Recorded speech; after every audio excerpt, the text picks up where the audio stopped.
이탈리아 출신의 디자이너이자 건축가인 알레산드로 맨디니는 디자인의 아버지로 불렸던 인물인데요. 일상에서 흔히 볼 수 있는 물건을 단순하지만 독특한 디자인으로 재탄생시켜 많은 사랑을 받았습니다. 오늘 사이언스 인 아트에서는 알레산드로 맨디니의 디자인 세계에 대해 이야기 나눠보겠습니다. 박수경 아트 디렉터와 함께하겠습니다. 어서 오세요. 안녕하세요. 네, 안녕하십니까.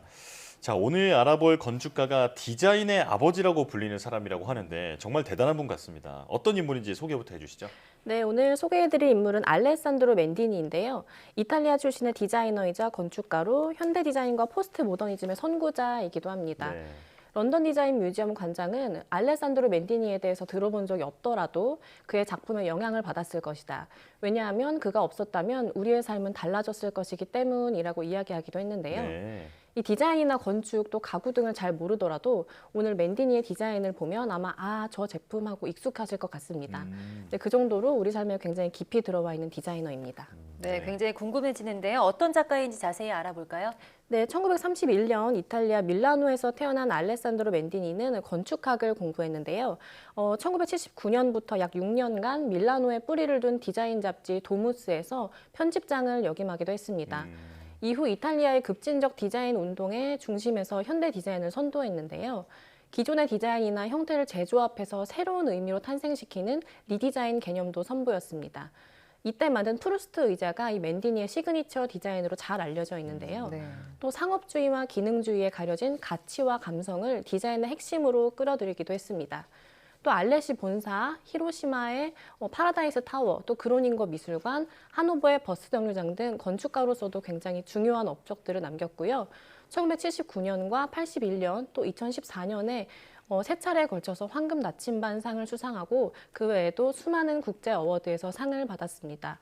특히 2022년에는 밀라노 명예의 전당에 헌액되기도 할 정도로 큰 공을 세운 예술가입니다. 네.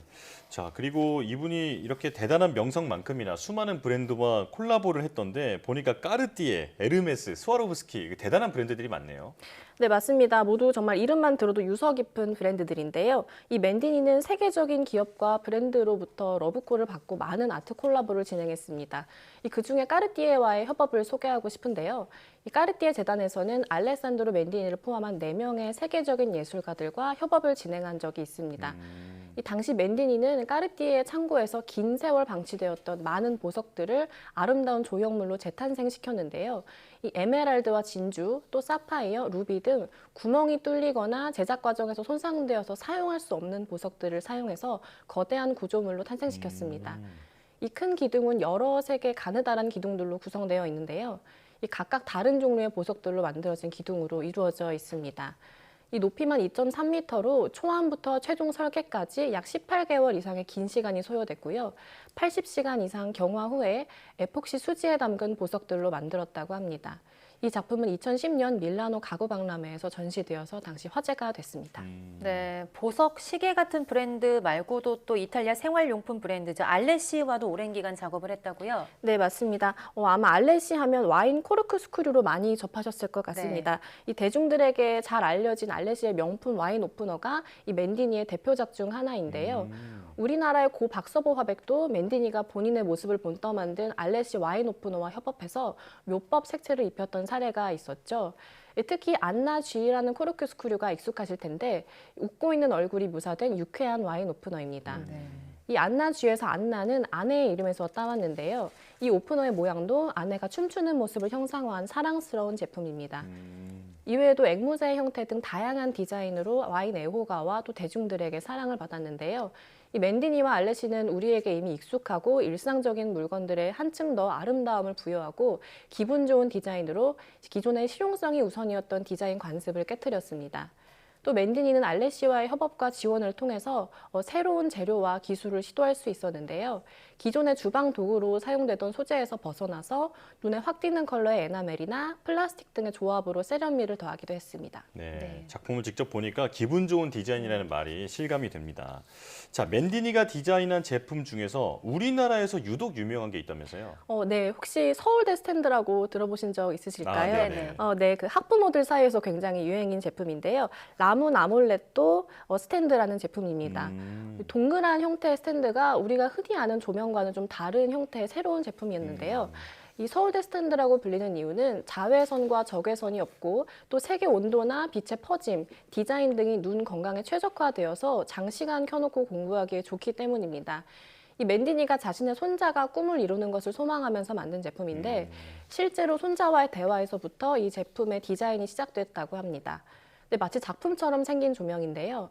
이 동그란 원 모양의 조명이 당시 모든 디자이너가 구현하고 싶었지만 어려워했던 형태라고 하고요. 이 알레산드로 맨디니는 이 형태가 시력 보호를 위한 가장 이상적인 디자인이라고 생각을 했고 세 개의 원형은 태양과 달, 또 지구를 형상화한 것입니다.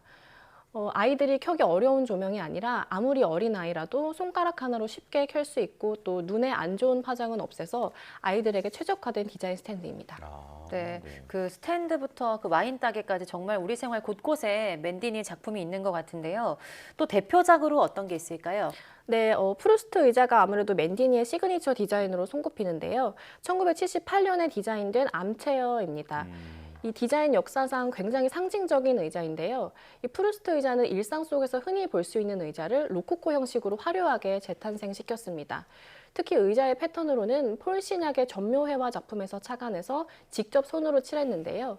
이 폴 시냑은 지난번 조르주 세라와 전묘법에 대한 방송에서도 다뤘던 전묘회화의 굉장히 중요한 작가 중에 한 명입니다. 네. 이 프루스트 의자는 마지스라는 브랜드를 통해서 처음으로 대중에게 선보여졌는데요. 맨디니가 이런 획기적인 의자를 선보인 데에는 이유가 있습니다. 이 세상에 이미 너무 많은 디자인이 나왔기 때문에 맨디니는 더 이상 독창적은 없다고 당시에 주장을 했는데요.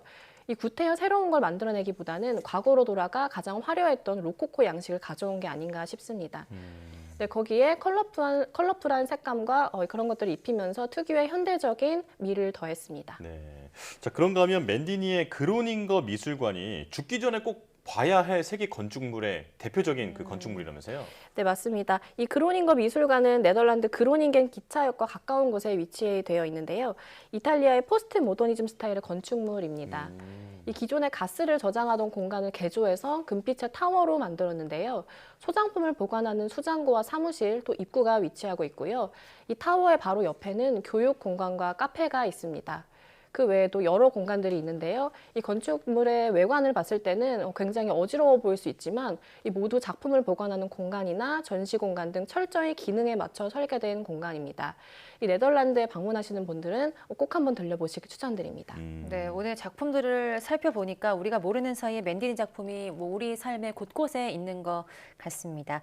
네, 오늘 알렉산드로 맨디니의 디자인 세계에 대해 이야기 나눠봤습니다. 박수경 아트 디렉터와 함께했습니다. 고맙습니다.